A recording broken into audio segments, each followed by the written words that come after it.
আসসালামু আলাইকুম রহমতুল্লাহি ওবারাকাতু। আশা করি সবাই ভালো আছেন। আমি গত একটি ভিডিওতে তুলে ধরার চেষ্টা করছিলাম ইলমে নাহু সরফের রূপরেখা নিয়ে, কিভাবে আমরা ইলমে সরফ শুরু করব। তো একই ধারাবাহিকতা আজকে আমি ইলমে নাহুর একটা ইন্ট্রোডাকশন নিয়ে আসছি, তার পরিচয় এবং কিভাবে আমরা ইলমে নাহুর রূপরেখা নিয়ে আলোচনা করব সেটা নিয়ে আজকে বিস্তারিত আলোচনা করব। তো প্রথমত ইলমে সরফ নিয়ে আমরা টপিক অনুসারে ধরে ধরে আগে শেষ করবো, তারপর ইলমে নাহু ধরবো। যেহেতু এলমে সরফ শব্দ নিয়ে আলোচনা করে আর এলমে নাহউই বাক্য নিয়ে আলোচনা করে, আমাদেরকে আগে শব্দ শিখতে হবে, তারপর বাক্য শিখতে হবে, এই হিসাবে আর কি। তো আজকে আমি শুধু এলমে নাহউয়ের রূপরেখাটা দেখাবো আপনাদেরকে, কিভাবে আমরা পড়বো সেটা। আর আগামীকাল থেকে ইনশাআল্লাহ তাআলা আমরা আমাদের এলমে সরফের প্রত্যেকটা টপিক নিয়ে আলোচনা শুরু করে দেবো ইনশাআল্লাহ তাআলা, আল্লাহ তাআলা যদি চান। তো লেটস সি। প্রথমত এই ইলমে নাহউই আমি সাধারণভাবে সংক্ষিপ্তভাবে তার পরিচয় ধরার চেষ্টা করেছি। যখন আমরা ইলমে নাহউ নিয়ে আলোচনা করবো তখন আমরা একটু দেখাবো কীভাবে ইলমে সরফ কি আর ইলমে তার উদ্দেশ্য কি, তার গরজ কি। তারপর দ্বিতীয়তে আমরা প্রথমে ইলমে নাহউর প্রথম যে টপিক সেটা হলো এসিম। এসিম আমরা শিখবো, এসমে তারিফ শিখবো, তাসমিয়াতুল এসিম শিখবো, আলামাতুল এসিম শিখবো। তার নির্দিষ্ট দিক থেকে তো এসিম দুই প্রকার, মারেফা নাকেরা, আমরা সেটা শিখবো।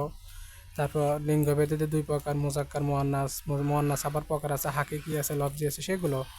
এসিম আবার আদত হিসাবে মুফরাদ, মুসান্না, জমা আবার আছে, জমা মুকাসসার, জমায়ে সালেম, আবার জমা সালেম আবার দুই প্রকার, মুজাক্কার সালেম, একটা হচ্ছে মুয়ান্নাস সালেম। আমরা এগুলো টপিক অনুসারে বিস্তারিত আলোচনা করবো ইনশাআল্লাহ তাআলা। তারপর আমরা চলে যাব ইসনাদে। ইসিমের পর যার স্থান, যেটার পর ধারাবাহিকভাবে ইসনাদ। ইসনাদ মানে মুস্তাদ আর মুস্তাদ ইলাই, একটা বাক্যের মধ্যে শব্দের সম্পর্ক, সেটা শিখব।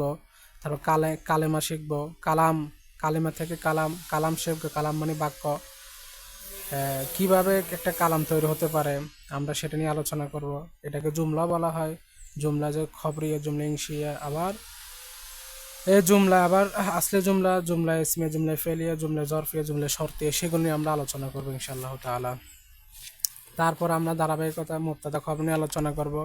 মুবতাদার প্রকারগুলো, খবরের প্রকারগুলো, ফাইল, নায়েবে ফাইল, সেগুলো। আজকে জাস্ট আমি আপনাদের শুধু রূপরেখাটা দেখাচ্ছি। আর মাফাইল মানে মাফুল সম্পর্কে আলোচনা করবো। এখানে মফুলে মতলক যে পাঁচটা প্রকার মফুল সরফে নাহওয়ের মধ্যে আলোচনা আছে, সেগুলো আমরা আলোচনা করব ইনশাআল্লাহ তাআলা। তারপর মাবনিয়াত, আমরা জানি আমাদেরকে আরব শিখতে হবে। আরব হলো বাক্যের শব্দের শেষের হরফের হরকতের পরিবর্তন। তো মবনিয়াতের কি আরব, এগুলো কি আমেলা আছে, এগুলো কি হরকত গ্রহণ করে নাকি পরিবর্তন হয় নাকি হয় না, সেগুলো নিয়ে আলোচনা করব। এই মবনিয়াত আবার আসমে মবনিয়াত 10টি আছে, সেগুলো আমরা দেখব। হরফে মবনিয়াত যে দুই প্রকার সেটা দেখব। আফালুল মবনিয়াত যে 4টি আছে, সেগুলো আমরা ইনশাআল্লাহ তাআলা দেখব। প্রত্যেকটা কিন্তু বিস্তারিত আলোচনা করে আমরা দেখব। হ্যাঁ, একটাকে ছাড় দিয়ে আরেকটাকে দেখা যাবে না, কারণ এগুলো একটার সাথে আরেকটা রিলেটেড, বুঝতে হবে এগুলো। আচ্ছা, তারপর আমরা দেখব মরব, যেটা এরাব গ্রহণ করে। আচ্ছা, এই সমস্যা নেই, আমরা আলোচনা করব। তারিফুল আমিল শিখবো। আমিল আগে শিখতে হবে আমাদেরকে, আমিল কত প্রকার সেটা। তারপর আলামত রফা শিখতে হবে, নসব শিখতে হবে, জ্বর শিখতে হবে। তারিফুল মরব, আকসামুল মরব শিখতে হবে।